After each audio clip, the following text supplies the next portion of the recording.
అమెరికాకి వెళ్లిన ఎమ్మెల్యేలు సీఎం చంద్రబాబు వార్నింగ్తో సీన్ రివర్స్. అసలు ఏం జరిగింది, ఎవరికి ఆ వార్నింగ్? అంటే దాదాపు టీడీపీ ఎమ్మెల్యేలు 15 మంది వరకు అందరూ కూడా అమెరికాకి వెళ్ళారు. అది కూడా తానా ఆట నాట సంబరాల్లో వాళ్ళు పార్టిసిపేట్ చేయడానికి అక్కడికి వెళ్ళారు.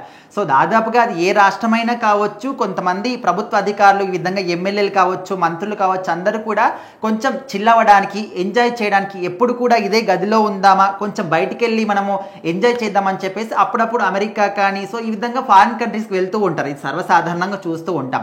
సో ఇప్పుడు ఇక్కడ టీడీపీ ఎమ్మెల్యేలు కూడా ఆంధ్రప్రదేశ్ నుంచి అమెరికాకి ఈ యొక్క తానా ఆటనాట సంబరాల్లో పార్టిసిపేట్ చేయడానికి వెళ్ళారు.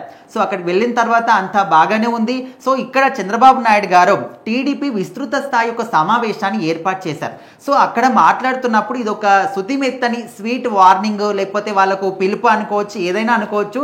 సో మరి చంద్రబాబు నాయుడు గారు ఏం చెప్పారు అంటే, ఇట్లా తానా ఆట అంటూ ఫారిన్ కంట్రీస్కి వెళ్ళడం కాదు, ఇక్కడ మన గ్రౌండ్ ఏరియాలో సమావేశాలు కావచ్చు, గ్రౌండ్స్లో ఏ విధంగా మన గురించి మాట్లాడుకుంటున్నారో గ్రౌండ్గా మనము అక్కడ పర్యవేక్షిస్తే మనకు తెలుస్తుంది ఏం జరుగుతుంది, ఏంటి మన ప్రభుత్వం గురించి ఏం మాట్లాడుతున్నారు, మనం పనులు సరిగ్గా చేస్తున్నామా లేదా, మనం ఇచ్చిన ప్రతి ఒక్కటి ప్రజల వరకు వెళ్తుందా లేదా, అందరికి అందుతున్నాయా లేదా, ఈ విధంగా తెలుసుకోవడం మానేసి తానా ఆట అని చెప్పేసి ఫారిన్ కంట్రీస్కి వెళ్తున్నారనే విధంగా ఆయన ఆ సమావేశంలో మాట్లాడడం జరిగింది. సో ఈ మాటలు కాస్త మరి వాళ్ళకి ఏ విధంగా అర్థమయ్యాయో, మరి స్వీట్ వార్నింగ్ అనుకున్నారో లేకపోతే రావాలని పిలుపు అనుకున్నారా, ఇండైరెక్ట్గా ఏదనుకున్నారో తెలియదు. కానీ సో మరి చంద్రబాబు నాయుడు గారు చెప్పిన ఈ మాటల వెంటనే అమెరికా నుంచి అందరూ కూడా ఒక్కొక్కరిగా మళ్ళీ ఆంధ్రప్రదేశ్కి రావడం మొదలు పెట్టారు. అంటే నిజంగా చంద్రబాబు నాయుడు గారి యొక్క విజన్ కావచ్చు, ఆయన ఆలోచించే విధానం కావచ్చు, ఏ విధంగా ఉంటుందో అర్థం చేసుకోవచ్చు. సో ఈ విధంగా ఒకేసారి 15 మంది ఎమ్మెల్యేలు అక్కడికి వెళ్ళడం కావచ్చు, మరి ఉన్న వాళ్ళందరూ కూడా అక్కడికి వెళ్తే మరి ఇక్కడ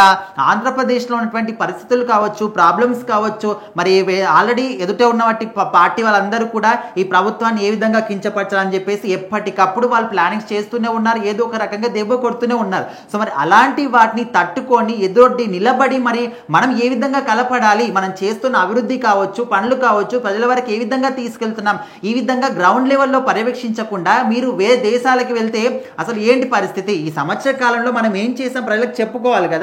సో మరి చేసిన అన్ని కూడా వాళ్ళ వరకు వెళ్ళాయా లేదా మనం తెలుసుకోవాలి, ప్రజలకు చెప్తేనే అందరికీ కూడా తెలుస్తుంది. సో ఇది మానేసి అటు వెళ్తాం ఇటు వెళ్తాం, వెళ్ళండి, ఒక 2-3 సంవత్సరాలు అయిపోయిన తర్వాత వెళ్ళండి, కానీ ఇప్పుడిప్పుడే స్టార్ట్ చేస్తున్నాము, ఇంకా మొదటి అడుగు దగ్గరే ఉన్నాము, ఇంకా చేయాల్సినవి చాలా ఉన్నాయనే విధంగా వాళ్ళకు గుర్తు మాత్రం చేశారు.